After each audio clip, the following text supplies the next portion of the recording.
Reglamento de financiamiento y supervisión de fondos partidarios. Muy bien, y a propósito de la fuga del Chapo Guzmán, vamos a hacer un repaso de las más insólitas fugas de narcotraficantes en las últimas décadas, siendo uno de los casos más emblemáticos del fallecido narcocolombiano Pablo Escobar. Tras la fuga del narcotraficante Joaquín Chapo Guzmán del penal de máxima seguridad del Altiplano, México, este se suma a una lista de casos recientes y destacados de criminales vinculados con el tráfico de drogas que han logrado fugarse de centros de detención. Conozca 3 episodios de insólitos escapes. Cabe remarcar que paradójicamente en ellos se evidencia algún tipo de complicidad con las autoridades de seguridad local. Uno de los narcotraficantes más famosos de la historia, Pablo Escobar Gaviria, se escapó en julio de 1992 de la cárcel de la Catedral, ubicada en Envigado, Colombia, cuando se conoció que sería trasladado de prisión. Inició un motín y tomó como rehenes a 4 funcionarios judiciales y se atrincheró con 14 cómplices en el túnel secreto que habían construido.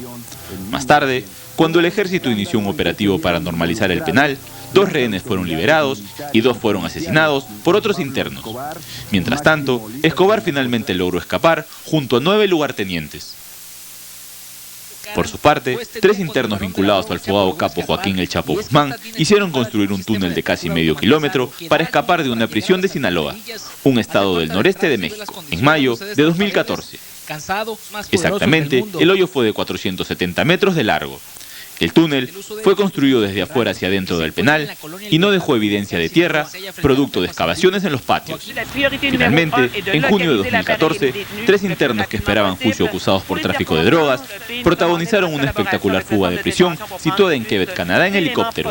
Se trató de Ibis Denis, de 35 años, Denis Ledfreve, de 53, y Sergi Pormeló, de 49, que huyeron del centro de detención de Ozernville.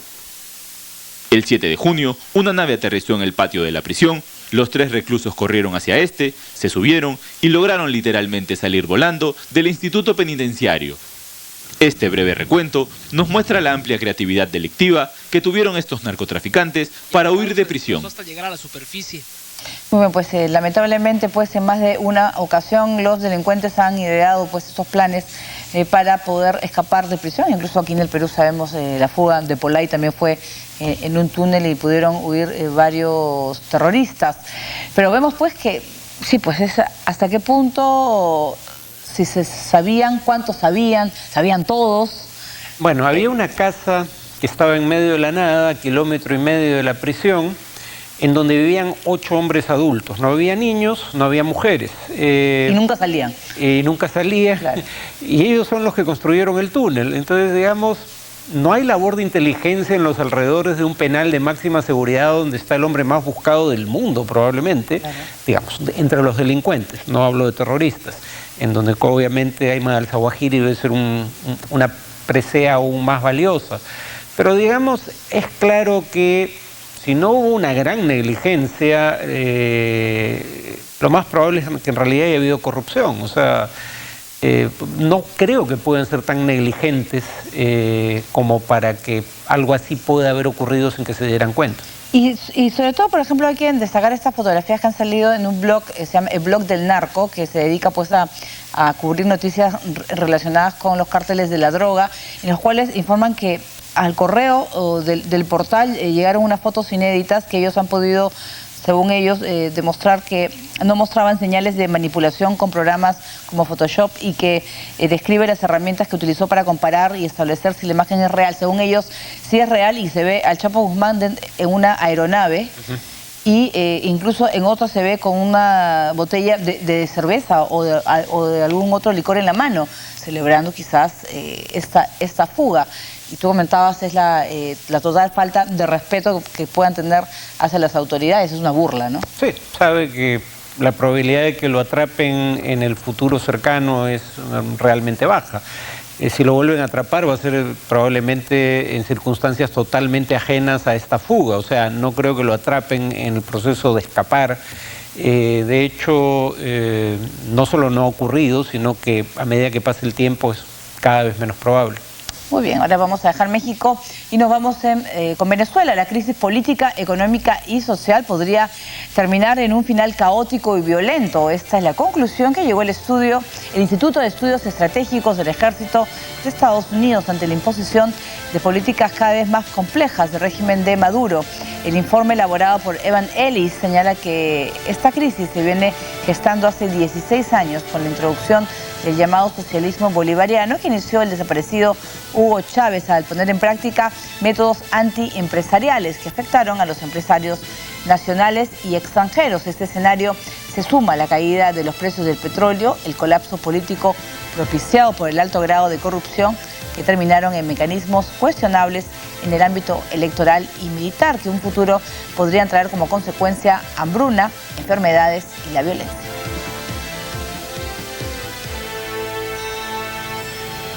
Pues un panorama realmente aterrador, ¿se puede decir?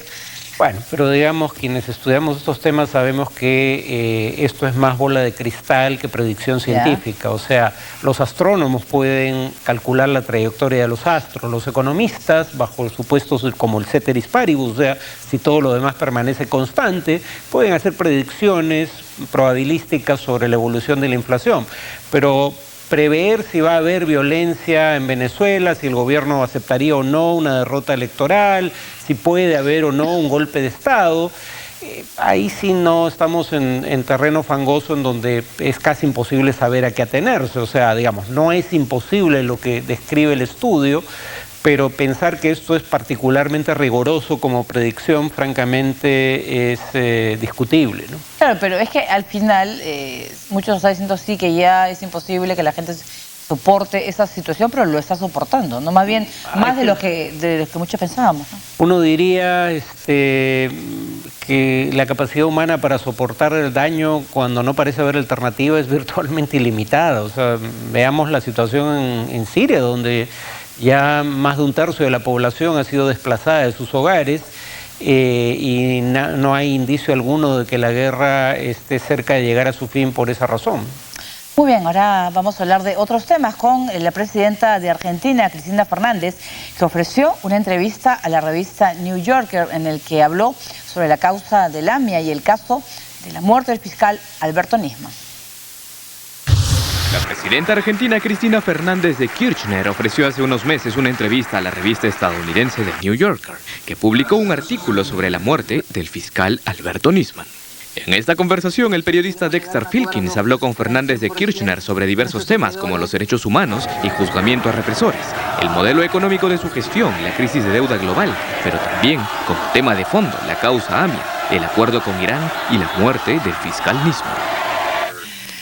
Fernández señaló que ella y su esposo fueron los primeros presidentes del país en pedir a Irán que coopere con el caso del atentado en la AMIA en 1994. E incluso cree que ese país sí tuvo que ver con el ataque contra la mutual israelita argentina y por eso han insistido tanto con el caso. Entiendo, pero ¿a usted le parece que el gobierno iraní es responsable?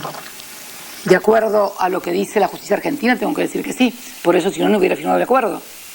Y si yo pensara que la justicia argentina no tiene razón, que está acusando mal, de cualquier manera tenemos que decir una cosa. En mi país nadie es culpable hasta que no es condenado por sentencia firme en su país. Pero obviamente que pienso que Irán tuvo que ver. Si no, ¿por qué como presidenta voy a estar pidiendo que extraditen? Fernández también dijo que los atentados en la AMIA y la embajada israelí ocurridos en el 94 y 92 los metieron sin querer en el conflicto de Medio Oriente, del cual quieren salir pero haciendo justicia a las víctimas de los ataques terroristas. Este mismo tema llevó al caso del fiscal Alberto Nisman, que, como se recuerda, acusó a Kirchner de encubrimiento y de un acuerdo secreto con Irán. Al tratar este punto, la presidenta argentina reaccionó de la siguiente manera. Los pactos secretos, nadie firma nada públicamente, las cosas secretas nunca se conocen. Las cosas que hace la Mossad no las sabe nadie. Las cosas que hace la CIA no las sabe nadie tampoco. Esas son cosas secretas. Las cosas que firmamos los jefes de Estado en un tratado, en un acuerdo, nunca pueden ser secretos. Son públicos, se inscriben en Naciones Unidas. Filkins también le preguntó a la presidenta Fernández sobre la muerte del fiscal Nisman y la reacción que tuvo ella ante redes sociales. Evidentemente enojada por el manejo de su mensaje en la prensa, la mandataria le dijo al periodista de New Yorker que tenía la información equivocada, porque la prensa argentina informa mal. Es entonces cuando Filkins le pregunta qué cree que fue lo que pasó con Nisman, porque muchos la ven como implicada en su muerte. Realmente me parece que es una visión absolutamente interesada y que no responde a la realidad en absoluto. Por una razón muy sencilla, y ya que estamos en Sherlock Holmes, vamos a hacer una pregunta a los Sherlock Holmes. Dígame, ¿a quién perjudicaba más la muerte del fiscal Nisman? En su texto final, Filkins escribió que vio alterada a la presidenta Fernández al hablar del tema, y por su actitud, que se ha vuelto más dictatorial. No estamos como le pasa. Muy bien, pues interesantes las respuestas de Cristina Fernández, tanto por el caso AMIA como del caso del fiscal Nisman. ¿Qué te ha parecido en el caso de AMIA? Bueno, que el periodista que la entrevista no está del todo bien informado. Por ejemplo, dice que los jueces que desestimaron las acusaciones del fiscal Nisman, acusación que sería presuntamente la razón por la cual el gobierno habría tenido interés en provocar su muerte, esos jueces que desestimaron, repito, las acusaciones de Nisman eran leales al gobierno. Eso no es cierto. Nadie cuestionó al juez Rafecas y el juez Rafecas dijo, no solo no hay indicio de responsabilidad de la presidenta en los delitos que se le imputan, sino que ni siquiera hay evidencia de que se haya cometido el delito imputado. Y en segunda instancia, de los 3 jueces que ven el caso, uno vota a favor de que se investigue. O sea, difícilmente puede decirse que ese sea un juez leal al gobierno. Entonces, honestamente creo que este periodista no debe ser alguien especializado en la región, porque no parece conocer el tema. Pero lo que dice ella sobre la AMIA, que a ella sí le parece que sí están involucrados en Irán. Bueno, ella dice es lo que dice la justicia argentina y yo le creo, por ende pedimos bajo el gobierno primero del esposo y luego al inicio de su gobierno, y lo piden en la Asamblea General de Naciones Unidas la extradición de los implicados, pero como Irán se negaba a extraditarlos, es que se firma este acuerdo que finalmente no es ratificado y por ende nunca entra en vigencia. Muy bien, vamos a dejar Argentina y nos vamos con Colombia. El gobierno y las FARC alcanzaron un histórico acuerdo para desacelerar el conflicto armado. Acuerdo histórico entre el gobierno colombiano y las FARC. Es la primera vez que el presidente Juan Manuel Santos acepta reducir las operaciones militares contra la guerrilla desde el inicio de las negociaciones de paz en 2012, en un intento por desescalar el conflicto armado que se había recrudecido en las últimas semanas, poniendo en riesgo este proceso. Hemos comunicado conjuntamente que se tomarán medidas para desescalar el conflicto. Estos son compromisos inseparables, es decir, la agilización de las conversaciones y las medidas de desescalamiento que sean tomadas por el gobierno deben avanzar a la par. En tanto las conversaciones tomen una nueva dinámica, así también lo harán las medidas para desescalar.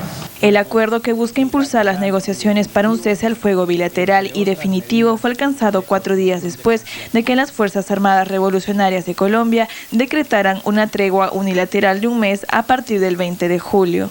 Sin embargo, no todo es color de rosa. El mandatario colombiano advirtió que la continuidad del proceso queda supeditada a que los rebeldes de las FARC cumplan con el acuerdo alcanzado en Cuba en los próximos 4 meses. De lo contrario, el ejército de Colombia luchará contra ellos con la determinación y contundencia con la que siempre lo han hecho. Vamos a estar vigilantes sobre lo que hoy se pactó y en 4 meses a partir de ahora, dependiendo de si las FARC cumplen, tomaré la decisión de seguir o no seguir con el proceso.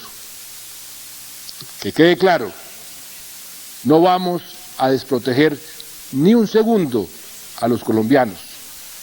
Este desescalamiento no es, repito, no es un cese al fuego bilateral, pero sí es un avance para humanizar la guerra.